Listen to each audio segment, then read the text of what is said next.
Newly proposed rules from the Federal Reserve have European banks crying foul. This week, the Fed proposed that banks with more than $10 billion in U.S. assets need to place monies into a holding company.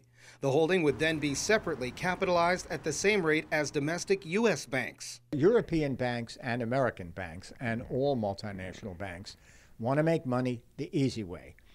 What the regulators want them to do is to make money the honest way. Officials from European banks are not pleased with the proposal, with Deutsche Bank already considering to slash its U.S. balance sheet, according to banking insiders.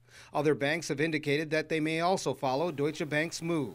They have a lot of problems, and they really would be well advised to play by the rules, to be honest, to be open, and to understand that if anything, regulators need to be much tougher than even the regulators want to be today. The proposals are a departure from traditional practices. The U.S. usually relies on foreign regulators to watch banks in overseas markets and allow holdings to rely on capital held by the principal bank.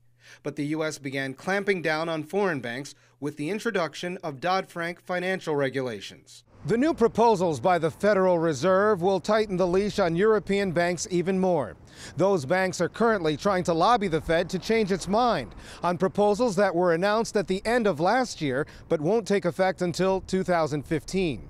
Experts say the crackdown by the Fed could be blowback from the LIBOR scandal, where it was discovered that London-based banks were falsely inflating or deflating their rates to appear more creditworthy. There's a whole question of, whether LIBOR, was voluntary, how important was it, did it take it on increased importance? Some experts say that European banks should be held more accountable for their holdings within the U.S.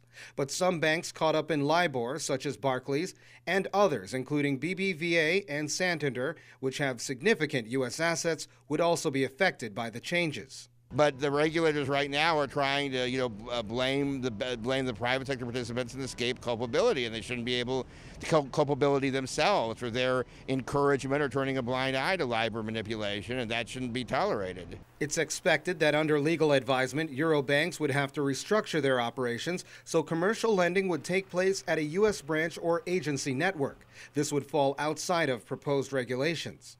Colin Campbell, Press TV, Washington.